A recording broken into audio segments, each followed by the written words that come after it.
Hi, I wanted to give you the answers to the stoichiometry problems honors sheet, the first five, 1 through 5. So I've gone over them, I've written them out, and I want to explain them real quick. This video should take about 10 minutes. They're important problems, important because they go over some of the concepts that are important. So let's look at them. A lot of them are just how you interpret the wording. So let's go through them. Number one, baking soda and milk of magnesia are often used as antacids to neutralize hydrochloric acid, which is the more effective antacid per gram. Now, so what we have is we have baking soda and we have magnesia, milk of magnesia. And I want to know if I take 1 gram of each one, which one will neutralize more hydrochloric acid. And what you can see is that when I first did this problem, what I did was I took 1 gram of hydrochloric acid and stoiched it to the sodium, baking soda. Then I took 1 gram of hydrochloric acid, but that really wasn't what the question asked for. So then I went back and I said, what it's asking for is if I had 1 gram of each of the substances, how much hydrochloric acid would it neutralize? So that's why it's important that you show all your work, because if you had done it the first way, you would get most of the credit for it. But if you just crossed it out and didn't show it, you'd get no credit for it. So it's 1 gram of the baking soda.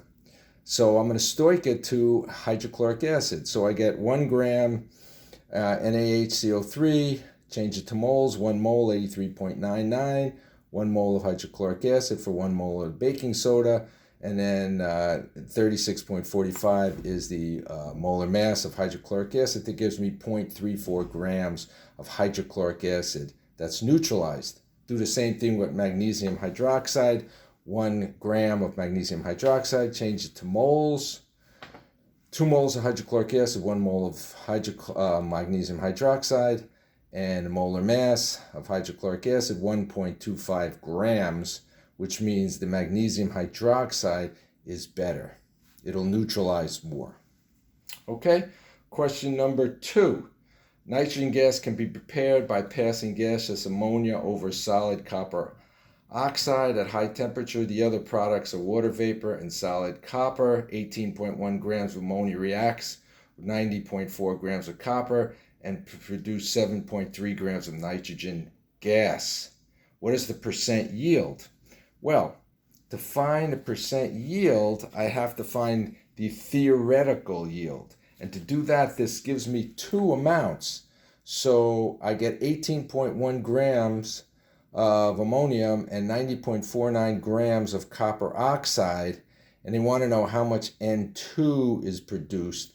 And they say it's, in the lab, I got 7.3 grams of N2. Now, as you can see, what I've crossed out here is because I put the 7.3 grams over the copper. And after I did it through, I went through the whole thing, I found out that these numbers, 101.49 and 72.2, were way more than the 7.3 grams. So I went back and looked at the question and said, oops, 7.3 grams of N2. That's why it's important. You look at your problems, you do the problems, you see if they make sense. If they don't make sense, your answer doesn't make sense, go back and do it. So now it's 18.3 grams of ammonium, 1 mole, 17 grams. 1 mole of N2 for 2 moles of NH3, 28.01. 1 mole gives me 14.9 grams. Now I'll do the second one because it's limiting. 90.4 grams of copper oxide, 1 mole, the molar mass, 1 mole of N2 for 3 moles of CuO. 28.01 is the molar mass, and that gives me 10.6 grams, which means the 10.6 grams is the limiting. Less is produced, the reaction stops. Now, to find percent yield, I take the actual, which is given, actual has to be given, 7.39 grams, divided by my theoretical, 10.6, gives me 68.9%. Okay, so Let's go to problem number 3. And problem number 3, I start with, let's see what it says.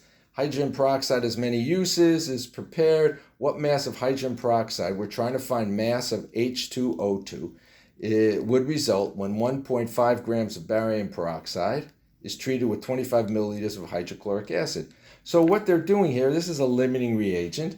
The one twist of it is that instead of giving us grams of HCl, they give us milliliters, and then they give us the density. So all I do is take the milliliters, 25 milliliters, multiply it by the density, it gives me 0.68 grams. So now I've got a limiting reactant problem of 1.50 grams of BaO2, 1 mole, the molar mass, 1 mole of H2O2 for 1 mole of BaO2, 34 grams, 1 mole gives me 0.301 grams of produced of H2O2 from the barium oxide. Now I get 0.68 grams of HCl, 1 mole, the molar mass, 1 mole of H2O2 for 2 moles of HCl, 34 grams is the molar mass of H2O2. That gives me 0.3167 grams produced of H2O2, which means 301 is going to be my limiting. My limiting is 301. Now, the next question, which is 4, asks you to find the excess, which means when I use up all my BaO2, how much HCl's do I have left?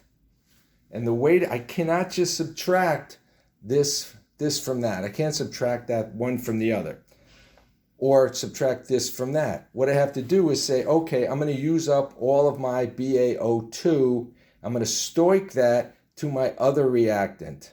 So I take 1.5 grams of BaO2, 1 mole, molar mass, 2 moles of HCl for 1 mole of BaO2, 36.5 grams for 1 mole of HCl, gives me 0.647 grams of HCl, which means when I use up all of the 1.5 grams of BaO2, I've used 0.647 grams of HCl. So what's my excess? Well, I started with 0.680 HCl, and I used 0.647, which means I have 0.033 grams of excess. This is a great problem because it goes through everything and the excess.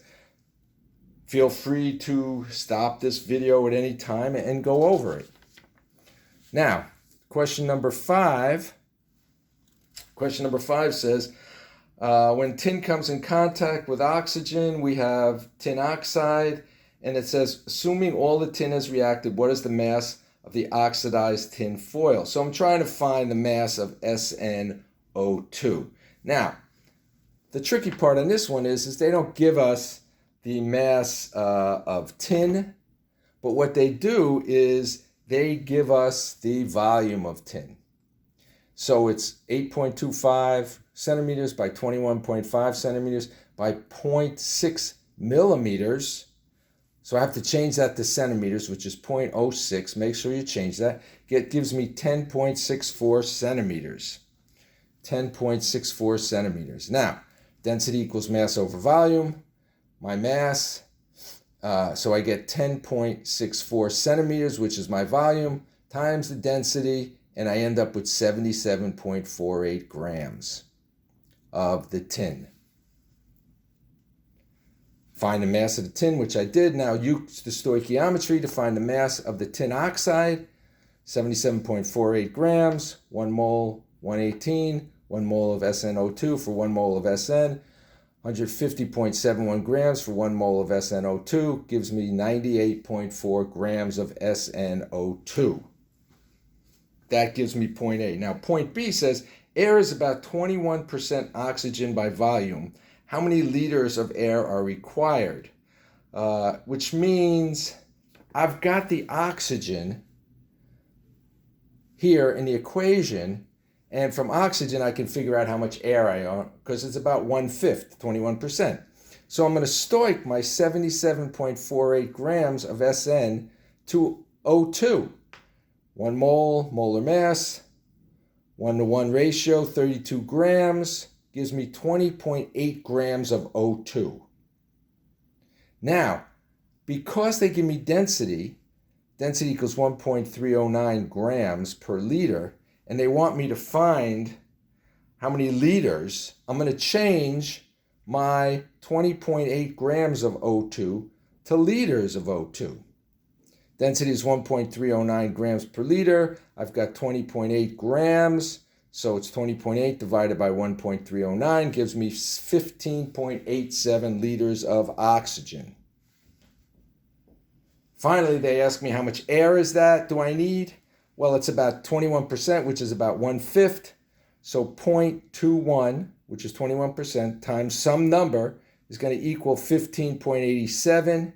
That number is 75.7, which means I need 75.7 liters of air, which will give me the 15.87 liters of O2, which I got from stoiching SN to O2.